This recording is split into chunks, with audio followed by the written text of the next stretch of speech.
Tyson Bradley, welcome to the Leading Saints podcast.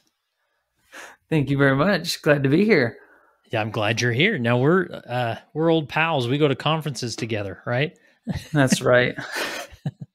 We've what was it last year? I guess 2 years now. We've gone to the Funnel Hacker Conference. It's a lame for marketing nerds. So we go there and geek out over marketing principles. And so we've hung out there, and then just associated as we've both been in this quest of building an audience around a great message and helping people and whatnot. So when people ask you what you do for work, what do you tell them?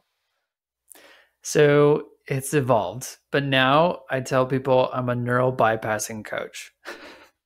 So that they go, a neuro-bypass? Oh, I love that. Like they have to lean in, right? Yeah, they're just like, Nice. Wait, what are you talking about? Neuro-bypassing? Yes, that's what I'm talking about. It's like, how do we...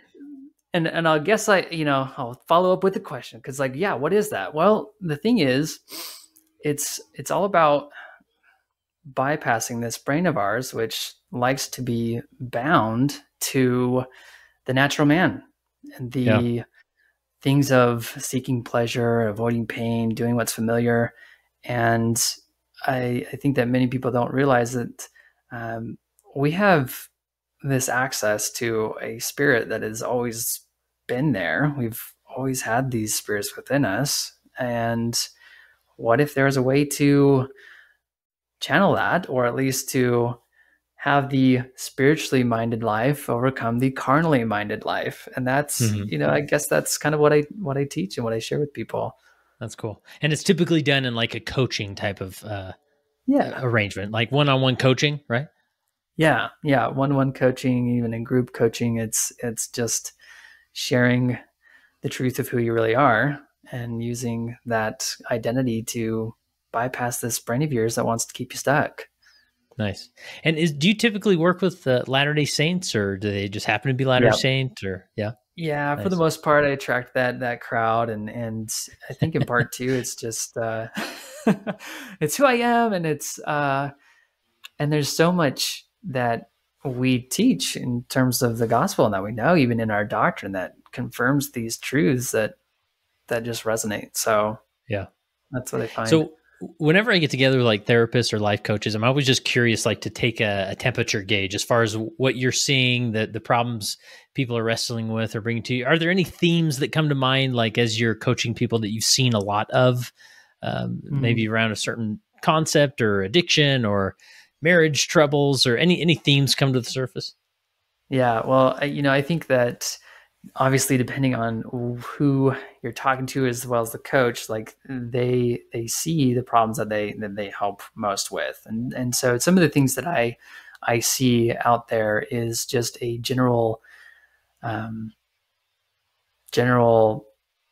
confusion, and confusion in the sense of people not truly knowing what they want and being willing to go after it.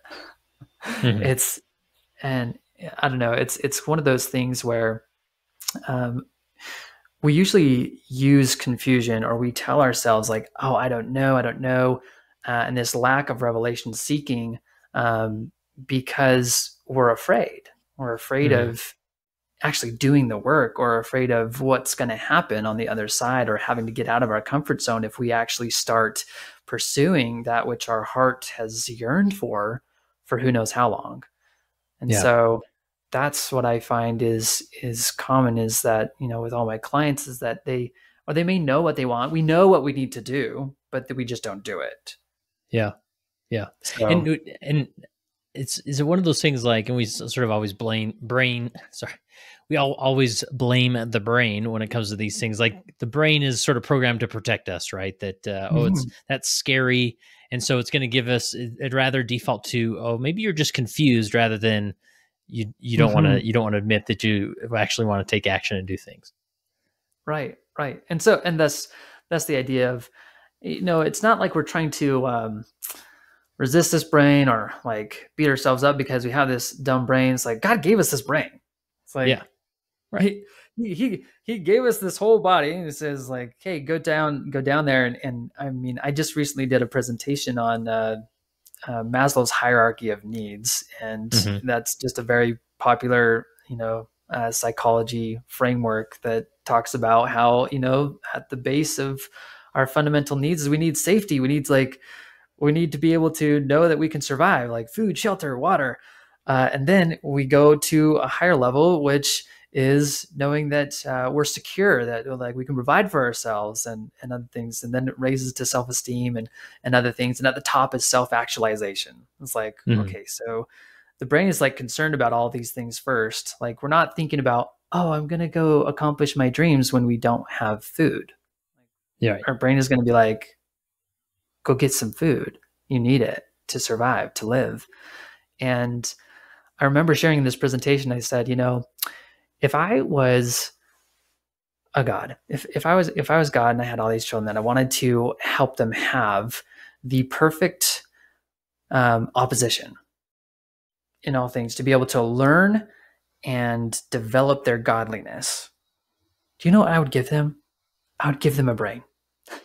I would give them a brain to do all of these things, to get scared, to just like have all these emotions. I'd give them this brain, this body, so that they could discover themselves.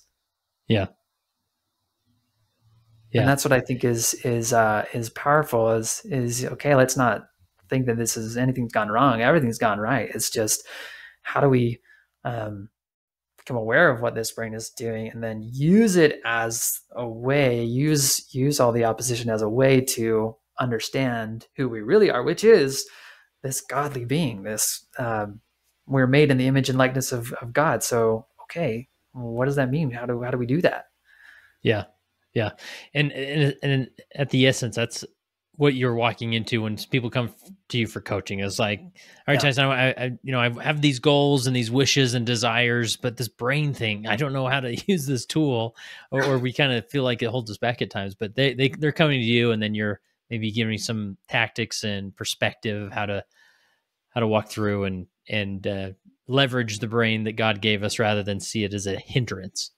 Right. And the thing is, for everyone listening, it's like, you all have these desires, you all have these wants, and whether it's to improve relationships, whether it's to improve your health, whether it's to improve your business or your career, whether it's to improve your spirituality, and in any case, there's bound to be some resistance of you doing things that you want and need to do. And it's this process of understanding who we really are and getting to an identity kind of place that allows us to bypass the brain altogether and just live almost. It's like, let's live from the heart. Let's live from this place of true connection that is, our spirit, and in other words, and like be spiritually minded versus carnally minded, if that makes sense. Yeah. So yeah. So you've put together a manuscript or a book, and if I understand right, it's not generally published, but it's something that you use in your coaching and whatnot. That is that accurate? Right. Yeah. So I only printed like 2 copies. Here's one. Okay, you got one in your hand there. I've got one in my hand. I printed 2 copies. The thing is, one of my goals when I was writing this book, I remember thinking to myself, I am a New York Times bestselling author. And just when I say that, it's like, wow, that like for some reason that feels true. I don't know why. It's like that just feels true. And so it's like I got to writing, and in the process of writing, I realized, a lot of people may write books and they may even get on the New York Times bestselling list, but people, it's like, to get on the New York Times bestselling list, you need to sell pretty much like 30,000 copies of a book, a hardbound book, within a week or two. And I just thought about how, what would be more valuable to me is having the most applied book in the world. It's like I could sell 100,000 copies and only 100 people apply it. That to me would be like, that's a failure. No, like it doesn't work. Like I want you to use this to actually change. And so what I did, I was just like, oh man, what I really want is people to apply it. And so what I've done is I've put this book within a membership that people can have access to for free for like a 2-week trial in this membership. But it's like you can read and listen to the book and apply it. It's like, okay, let me put it in a container where you actually can work on it, use it, and create something with life from it. So that was kind of a neat experience, but that's so where it is. Is it like almost textbook or manual that people could use as they go through some of your coaching? So the very first chapter is the framework that I think we'll walk through and talk through in this podcast.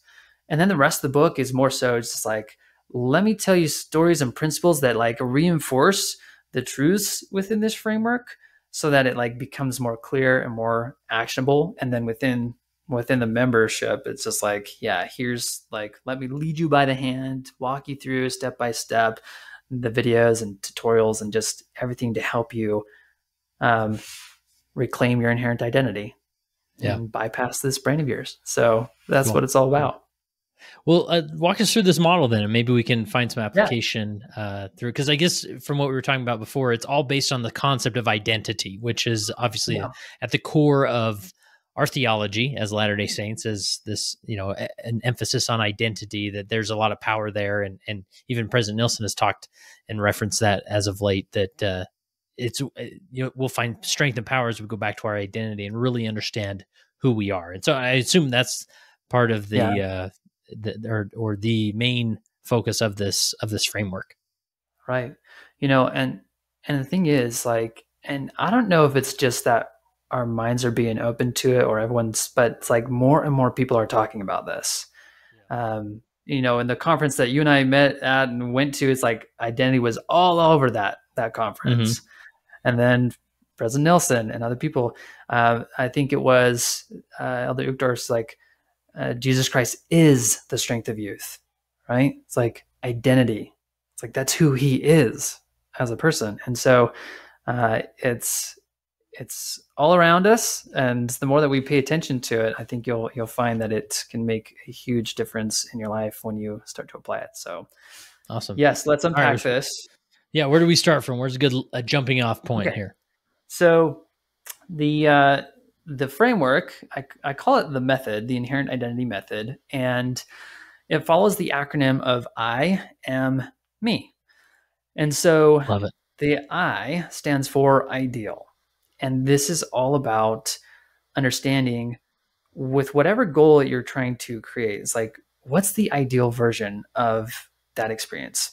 And so maybe for you, Kurt, it's like, what is an ideal? What is something that you're wanting to improve? Whether it's church calling or other things like that. What's something that you would think would be awesome? Yeah, this has been on my mind as of late with I have a new calling, and I feel like I have to announce this to the Leading Saints audience, just because we talk so much about callings, and I'm going to reference this. But I was recently called as Young Men's Advisor, and we have our ward was just created. We went through a split. They made 2 wards, 3 wards.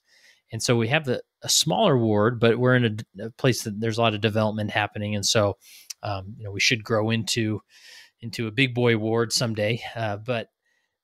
So we have young men. I think we have 4 deacons, 1 teacher, and like 8 priests. So, and I'm primarily focused on the deacons, but we kind of help each other out just because they're small numbers. So that's why they gave me the general title of Young Men's Advisor. But, so yeah, nice. I'm working with the deacons, and it's interesting going through this early process. We sort of had the planning meeting talking about different activities we want to do. And it's, I kept coming back to like trying to think through this, because it's really fun to talk about, let's play basketball a lot, or let's do these fun activities. Let's go hiking or whatever it is. But to come back to the core, be like, wait a minute, like, what are we trying to do here? Right. And what's our ideal, going back to this model.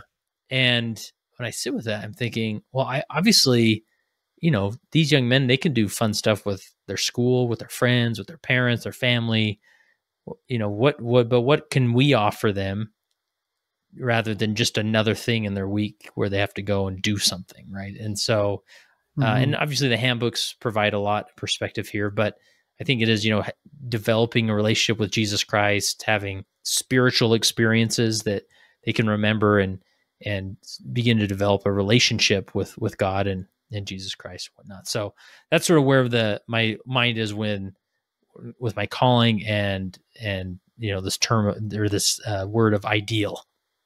Yeah. Okay. So what I caught from what you said, as part of your ideal, is that we're able to create experiences where the young men develop a relationship with God, with Christ, and experiences that they remember. Yeah. That's something that you kind of mentioned. Yeah. And there's obviously a spiritual development is happening rather than just an entertainment value, right? I think it's easy with the youth to go there. Like we don't want them to be bored. So let's do something fun, but obviously everybody wants to have the spiritual component to it. Right. Anything else that you would consider is like, what would you love to have happen? What would you love to have happen in this calling? Another that's talked about that I really love is this, allowing the youth to lead, right? I would love to not only give them a great experience, but also enable them so that they feel like, I actually can lead out and I have support and resources, but I'd love for them to feel enabled to really lead, and sometimes it's trickier with deacons rather than priests because they're still maturing and they maybe don't feel as confident and whatnot. But yeah. Yeah. Now, is there any kind of ideal in terms of how you personally want to experience this calling? I guess I haven't thought about that much. I would say I would love to, I'd love to feel like I'm making a difference, like that they are, they're seeing me as like a resource or a mentor. I'd love to step into a mentorship role with them, that they feel like they can trust me, that they can take hard questions to me, that I provide, some value that way in their developmental process. So. Awesome. Yeah. Okay. So if we take this, this ideal, the next step is Amplify. And for anyone that's applying this and listening to this, I want you to write it down. So you take your calling and you can think, okay, yeah, what is my ideal? Let's just bullet point it out like we're just doing. Okay, I'm going to develop a relationship with Christ, spiritual development, allow you to lead, feel like I'm making a difference, trust in me, I'm a mentor. It's like, awesome. Okay. Now what we want to do is we want to be able to amplify it. Now, amplify just means, what would the dramatized version of this, what would be the 10x version of this ideal? Because a lot of times we actually think very small. And what would make this over the moon amazing? So if you were to just think of a few things, and I'll help you with this because this is actually hard for people sometimes. It's like, what would make this even greater? It's like, I don't know. So what do you think would amplify this? That's interesting because especially in a church context, it's easy to sort of keep it like you don't want to outdo the ward dynamic, right? But in reality, it's sort of like, why not? So I can having an experience where these young men want to maybe invite all of everybody they know in the surrounding area to participate in what we're doing because it's just so dynamic and engaging, right? Am I on the right track? Yeah. Oh yeah. Keep going.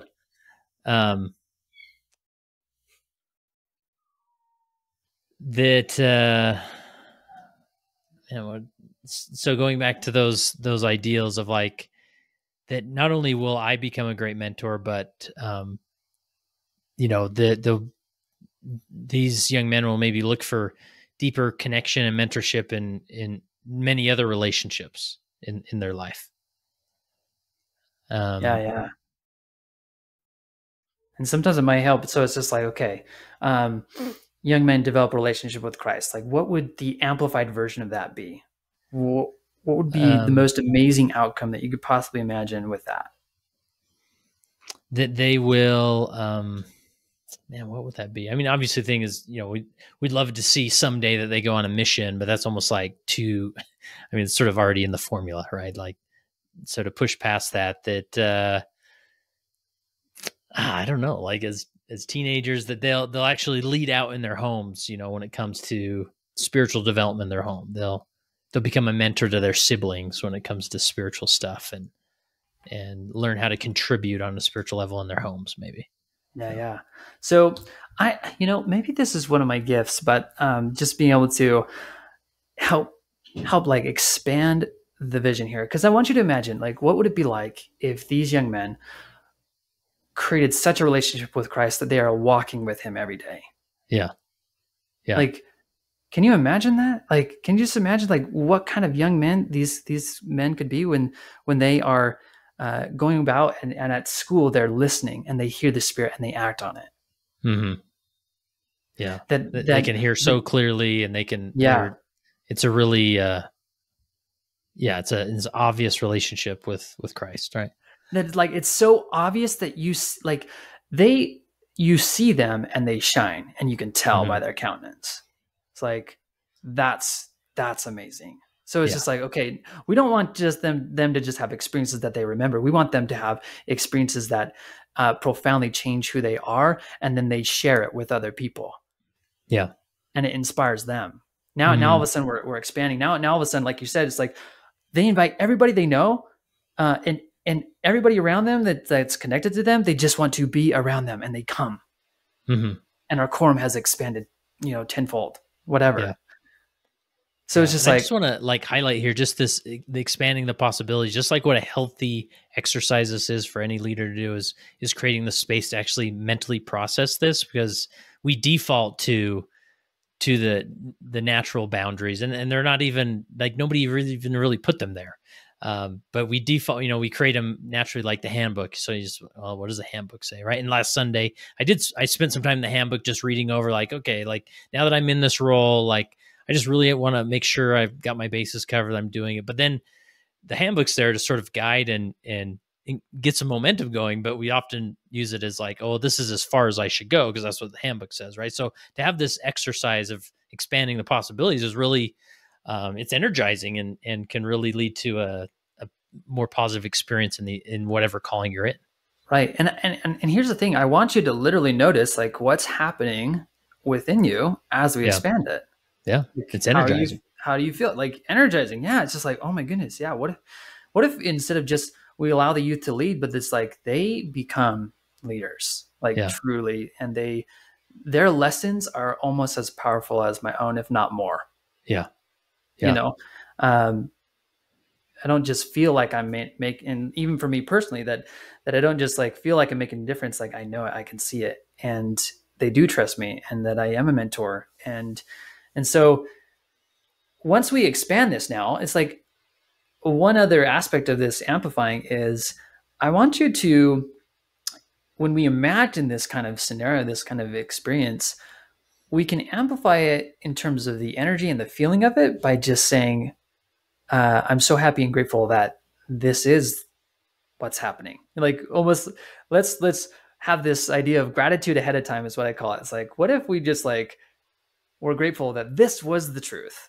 Mm-hmm. This is the truth of what we want to create. So I'm so happy and grateful that these young men, they invite everybody they know, they're leaders and they're teaching and they're so powerful and they just have this countenance about them. They're connecting with Christ every single day. I'm so happy and grateful that this is the truth. Yeah. Now, I love that sort of weaving in that gratitude, right? Because we sort of hesitate or we accept gratitude to come later once it's already behind us, right? It's hindsight, and it's like, wow, I'm grateful for that.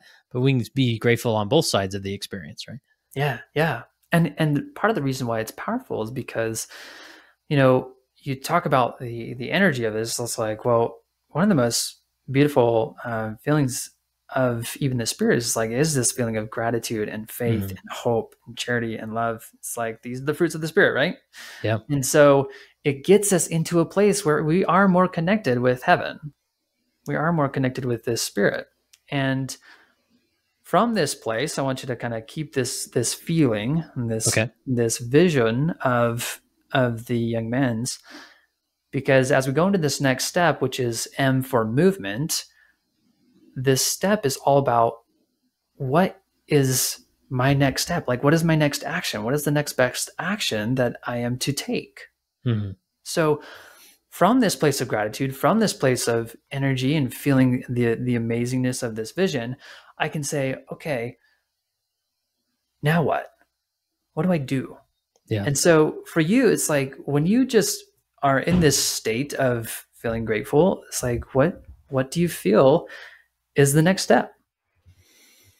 Well, I think, I obviously don't want to be in this realm of expanding possibilities on my own. And so I've even I originally had the thought of maybe reaching out to some of the parents of the young men, the deacons that I'm working with, and maybe just having conversation with them, right? Or at the beginning of this sort of this calling, this experience, I'm the new, young men's advisor or whatnot, and to sit down with them and maybe hear some of their expanding possibilities that they have. What would you like to see happen with your young man? Do you just want me to distract him every Wednesday night? That's sort of where we're at.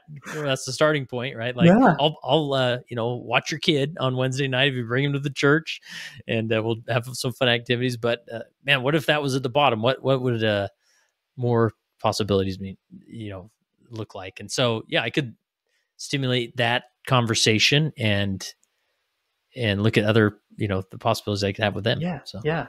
And here's the thing. It's like, we don't need to get caught up in a bunch of actions. All we really need is what's the one next step? What's the one next step that like comes that that's not coming from your head, not coming from your brain, coming from your heart.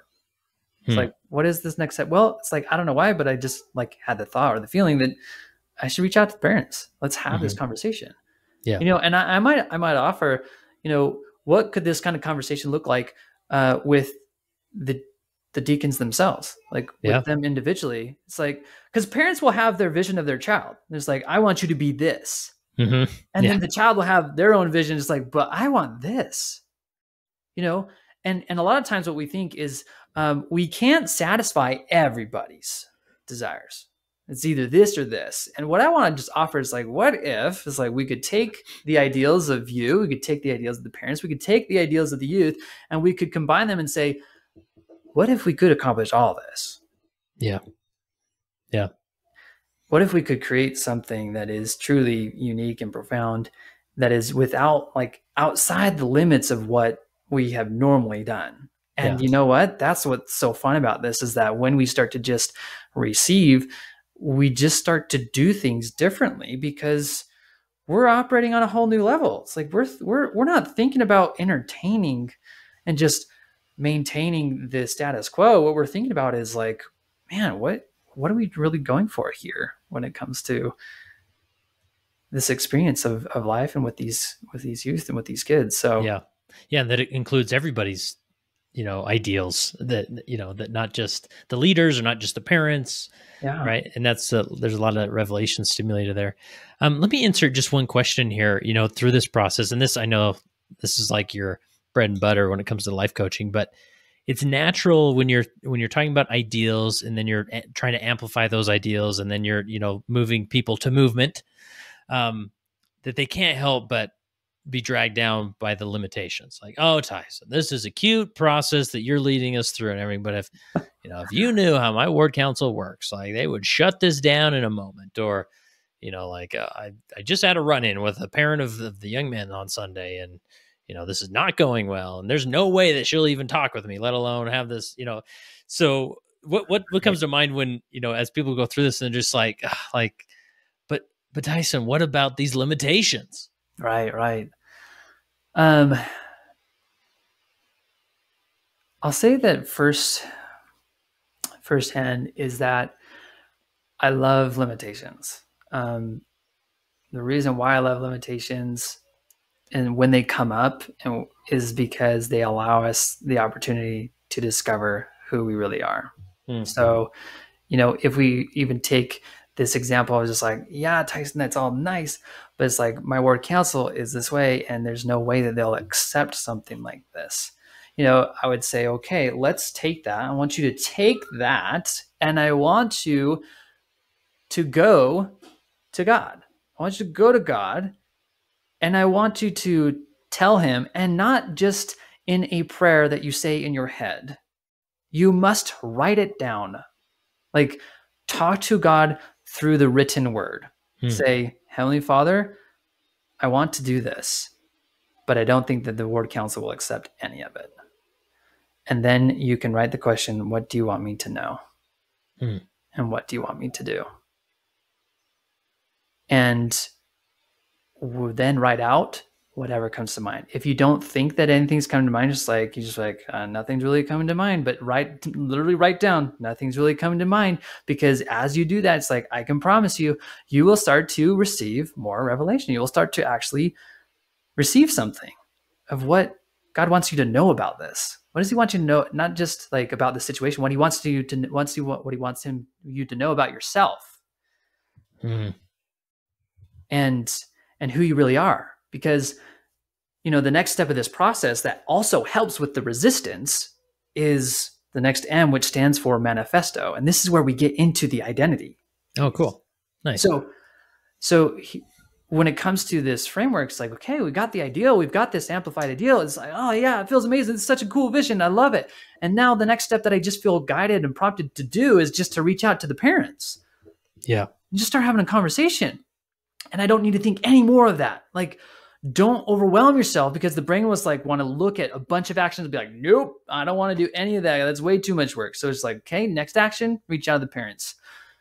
And now we get into manifesto. And the idea is that we can create an identity statement that aligns with what we've just written down about this amplified ideal and this movement. And one of the easiest ways to do this is we just take the action and we create it into an identity statement. Now, to show you, the way an identity statement works is that it must begin first with an I am. Makes sense. Right? I am. Yep. What? All right. I am. And when it comes to your action here, it's like, reach out to parents. Like, it could be as simple as just like, I am a parent reacher outer. It could be as silly as that. Just like, I like to use some kind of alliteration sometimes. It's like, I am a parent. It's like, I'm a parent collaborator. It's like, yeah, I am a parent partner. It's like, and what do? I partner with parents to bring out the best in their kids. But the fact, this manifesto, what it's all about is we have an I am statement paired with a doing. So I am ... and what do I do? Because who we are and what we do are connected, inseparably connected. And so when we start to describe this, and maybe it's just like, I am a masterful mentor. I am a spiritual director. I spiritually direct these youth to becoming connected with Christ. It's like, this might be, and we just experiment. We're just like, hey, I'm going to write out a bunch of statements that I think it captures what I'm trying to create here and what I want to do. And I'm going to see what feels best. Yeah. So as I've said a few examples, like what do you think? Yeah. So first, so I'm looking for an identity statement followed by a action process, right? So like I am a youth mentor who engages with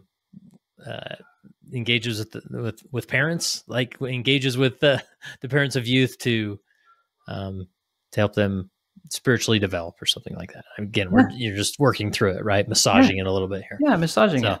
Yeah. So, but yeah, that that mentor word is that resonates deeply with me. That's where I want to show up, right? So I'm a mentor. Is that too vague or no? Is that good? Okay. No, and that's the power of this is, and what I want to emphasize for anyone that just like goes through this process is what does resonate with you. For some reason, like that word mentor, like that's important to you. Mm-hmm. And here's the thing, it's like, why? Where did that come from? I mean, I guess it's come in various interviews, and I've, as people talking about leading, especially in the youth dynamic, Dan Duckworth talks a lot about the concept of mentorship with youth and the importance of it and the power of it. So, and especially with this tradition we're trying to establish of letting the youth lead, right? That I don't necessarily want to be a youth leader. I want them to be the leader. I want to be the mentor, right? I want to be on the sidelines, someone they can come to engage with. So, and here's the thing, is like, we can try and put words and explanations around why things resonate with us, but at the end of the day, it just does. Mm-hmm. At the end of the day, there's something about mentoring that resonates with you. And I would venture to say that this is a spiritual confirmation of the truth of who you really are.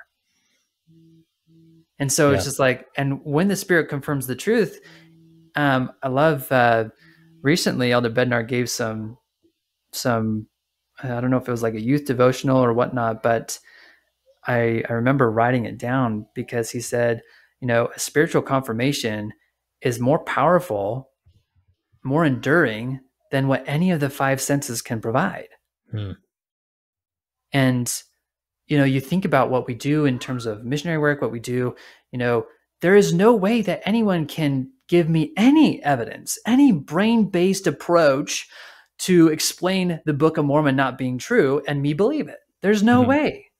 Mm-hmm. I cannot believe it because why? Because I've had a spiritual confirmation in my heart that transcends any other evidence, any chatter, any argument, any kind of thing that my brain could offer. It just can't stand against it. Mm-hmm.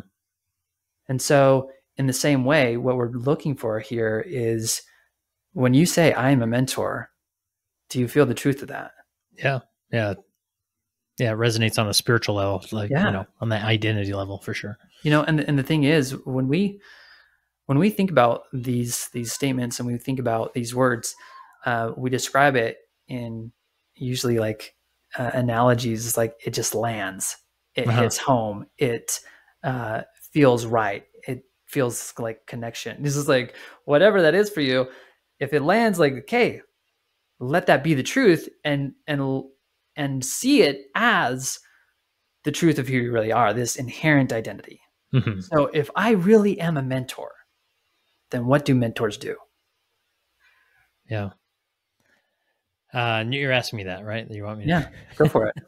Well, if I'm a mentor, I mean, I'm taking those, and that's what I want to circle in. I want to understand these youth individually, and it's hard to just sit down with a 11, 12, 13-year-old and say, hey, tell me about yourself, right? They get a lot of shrug shoulders and I don't knows. And so that's why I feel like a mentor would reach out to their parents and other influential people in their life and just say, tell me about these individual deacons, and what do I need to know? Like, what have you've been around them for 12 years or so, so I feel like that's what a mentor would do, is try and understand them on the most basic level as possible. Yeah. So see, like, even as we talk about this, now we're clarifying what is the action. So it's like, I individually connect with each young man and their parents to bring out the best in them. Yeah. So it's like, I am a mentor. I individually connect. So it's like, okay, we can just like, okay, that's my statement. That is my manifesto. That is my mantra. I was like, that is who I am. Mm-hmm. And which leads us to the last step, which is E. That stands for evoke. And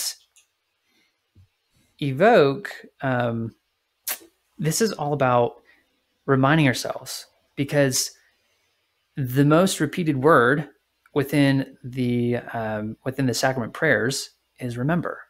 One of the most repeated is like, besides all the like, and, us, thus, it's like, it's remember. It's like, it's said twice. So it's just like in both prayers. So it's just like, we need to remember. We need to bring back to mind. We need to bring back the truth of who we really are.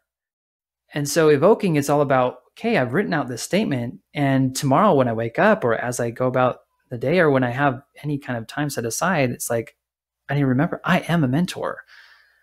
And what do? Well, I individually connect with the men and their parents to bring out the best in them. Mm-hmm. And the more that I remind myself of this, the more that I evoke it, the more that I bring it up, the more I live into it. And the easier it becomes to do the actions, the hard actions that come with like doing big and grander things. Because a lot of times to do these big things, to be able to create like these amazing experiences, we had to do things that we've never done before. Yeah. And there's going to be resistance there. But what I have found is that when I connect to an inherent identity, when I connect to who I really am, it's not hard anymore. Because why? Well, it's because it's who I am. Yeah. And that's where we evoke, right? That's what, you evoke it. Nice. And I remember reading in the Bible dictionary on prayer. It's one of my favorite definitions. It says, as soon as we understand the true relationship in which we stand with God, namely that God is our Father and we are his children, then at once prayer becomes natural and instinctive on our part. Many of the so-called difficulties that arise in prayer come from forgetting this relationship. And so in a similar way, I like to think about how, this identity that we have, it is natural and instinctive. The Spirit confirms the truth of how things are, how things will be, and how things always have been. So you have always been a mentor. That's what the Spirit's confirmed the truth of. It's like you have always been, you always will be, you are now a mentor. You don't have to wait for it. You don't have to like think, I'm not that quite yet. It's like, no, that's who you are now. And you always have been. Because there's this feeling of I've got to go out and earn that, right? Earn the title, right? Yeah. I need to provide evidence. I need to create evidence to prove the truth that I am that. Yeah. No, but like this was set even before you even came to this world. You've always been a mentor. Yeah. And so, when you tap into that, it's like the problems that are going to occur with you not being able to create this ideal will be because you forget. It's because you've forgotten who you really are. And so thus the need to evoke, thus the need to remember, thus the need to regain and reclaim our inherent identity every day. Yeah. So that's the I am me. It's like ideal, amplify, movement, manifesto, evoke. That is the process. And when you go through this and when you actually apply yourself and connect to the truth of who you really are, you will find that you actually create change a lot quicker than you ever thought possible, and that you let go of all the resistance and start moving into a path that is so powerful for you. So yeah, that's it. That's cool. And I just love the identity component, which is sort of the foundation of all of this. That, and obviously you coach people through this on various dynamics in their life, whether it's career or health or whatever. But I love it in the context of the calling, because in all things we do, we have to, I don't know the best way to say this, but like, infuse our identity into it, or find our identity in it, right? Like, because God is like inviting us into these challenges and these callings, into these stages of life in order to teach us more about ourselves, right? And so by going through this process, these exercises to really invite that process to take place, is really energizing and can really, especially I'm just thinking maybe there's somebody, I'm at the beginning of this calling, but maybe there's someone who's on their fourth year as a young men advisor or whatever, and they're just like, oh, like it's gone stale. They're just praying for a release. But maybe let's step back into it from a perspective of identity and like, what's the story that maybe God is inviting you into in this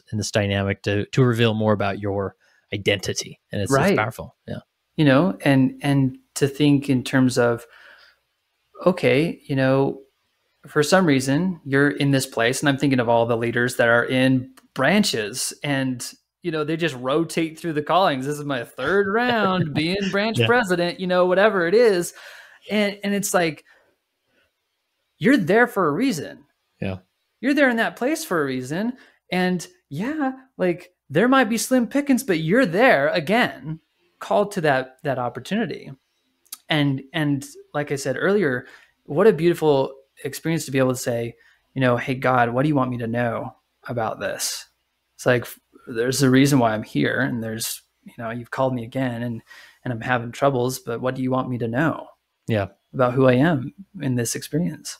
All right. And I love this type of activity where, you've got you're sort of seeding it with some questions and guiding them through a little bit. But there's just something about, obviously we have a deep tradition and belief about revelation, inspiration of those things. But oftentimes we don't create the space to do it. We do the scripture study thing, but we're almost too preoccupied with, what does, Second Nephi 10 say, and, how should I apply? We get kind of in the details of it, which is great. And, as we all know, how it blesses our life. But I've been trying this as many times as I can. I go to a gym just down the street from my home, and it's like in this strip mall. And then there's this Christian church, part of the strip mall, and part of I think they fund their church and whatnot through this cafe that they have. So sometimes after the gym, I'll walk in there with just a notebook and a pen, and I'll just sit at the table. Maybe I'll get a hot chocolate or something just to pay rent for that hour there and there. And I just sit down, and I'm just sort of processing and writing some thoughts down, like getting out of my head. They're just sitting there. And for me, if I'm on a computer, a lot of us, when we're doing stuff, especially in our careers and whatnot, we're in front of a computer, and there's just, the email box is pulling us in, maybe social media is pulling us. And there's such a power of just sitting down and saying, okay, what are my ideals here? What am I trying to do? What thoughts come to mind, right? And so creating that space with an exercise like this is really powerful. Yeah. All right. So I want to, and you can, if this isn't effective, I want to record something here that I think would be beneficial, because I think it was beneficial for people to see how you modeled that, and you led me through that with a personal experience. But we're gonna put a timestamp of this point in the episode in the show notes so people can touch it, and it will jump to this part of the episode. And maybe could you just guide people through this with just some questions, and I'm not going to respond to them. And so people can listen to the Tyson question and then hit pause and then write or whatever. And then they maybe come back to this and go through it with their own calling or whatnot. Would that be effective? That'd be beautiful. Yeah. So I'm going to just be quiet, and you just ask questions that they can pause and come back, or if they're driving their car right now, they'll skip ahead and come back to this later. But okay. So here is a review of the process, the I am me method. First is ideal. What would you love to experience? What do you really want with this goal, with this thing that you're trying to create, with this experience?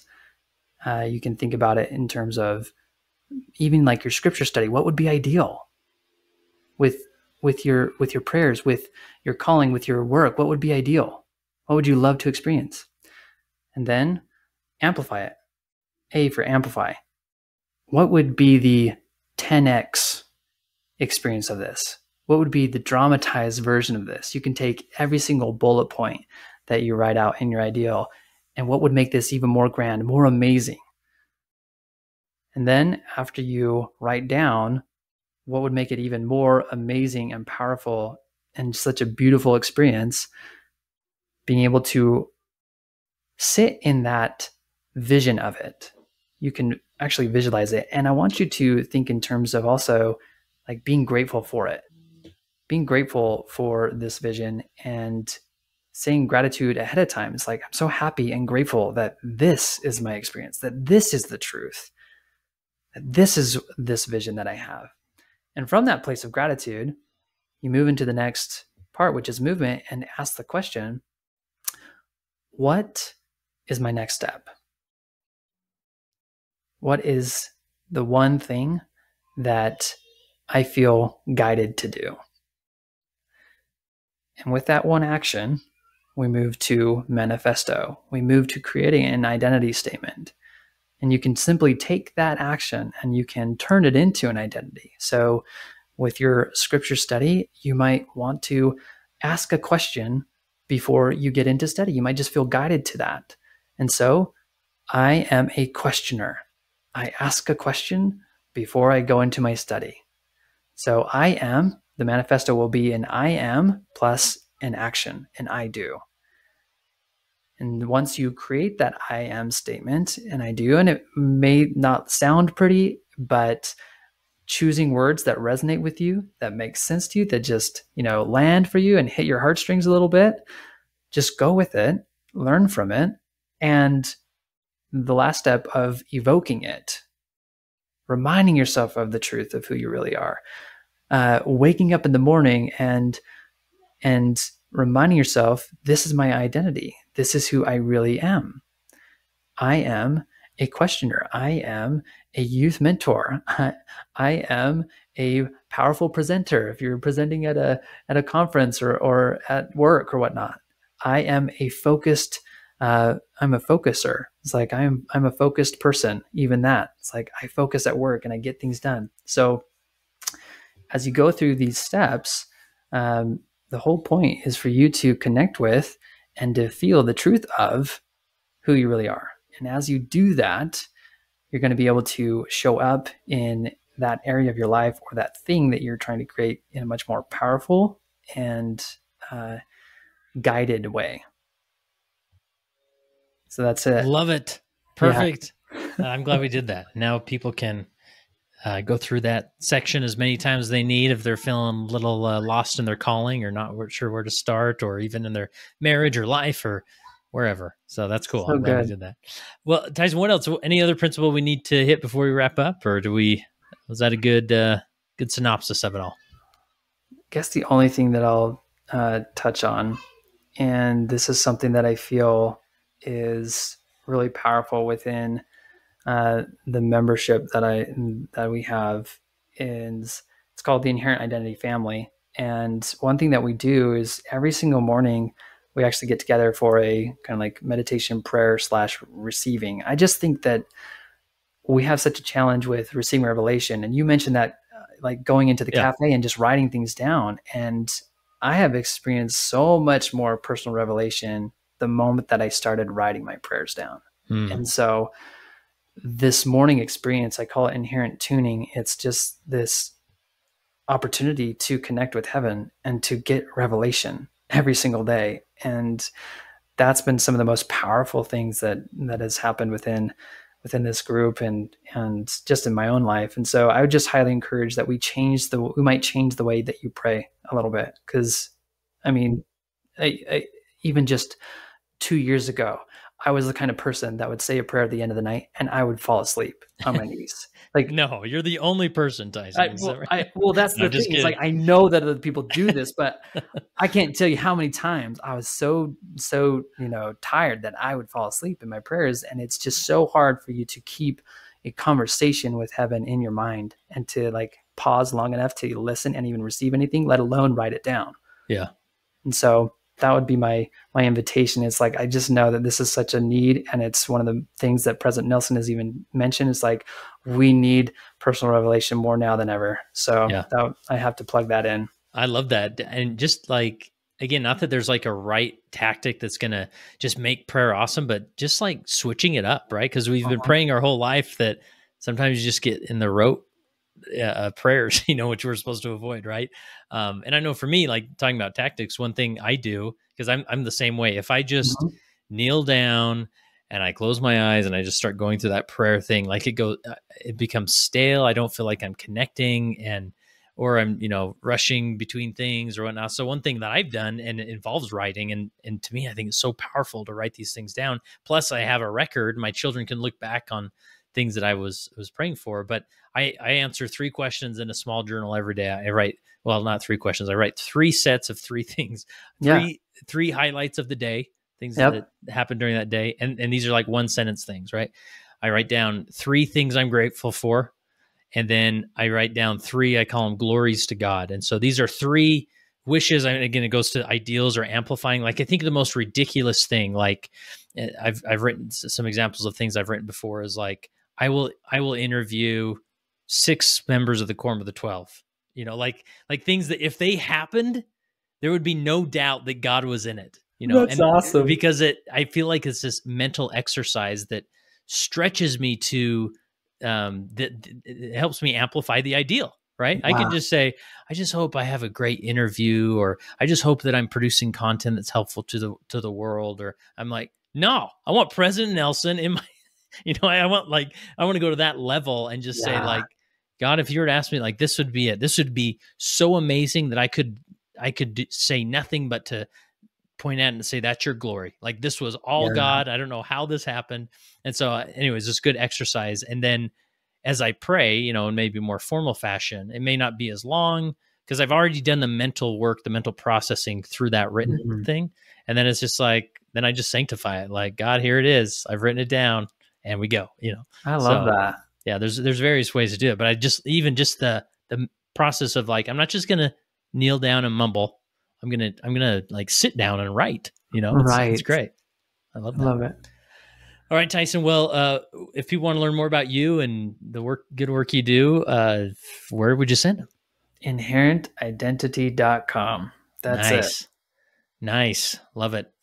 Well, the last question I have for you is, I've asked many people on this podcast, as you reflect on your time as a leader and even in your coaching, I mean, talk about a perfect leadership role. How has being a leader helped you become a better follower of Jesus Christ?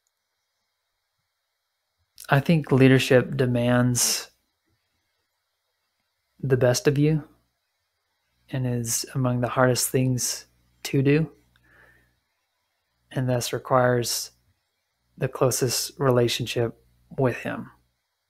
And so the more that I have stepped into leading in any capacity, I have had to really connect with him even more and further and deeper. And that is something that I cherish and love more than anything else, is just that relationship itself. So that's what happens to me.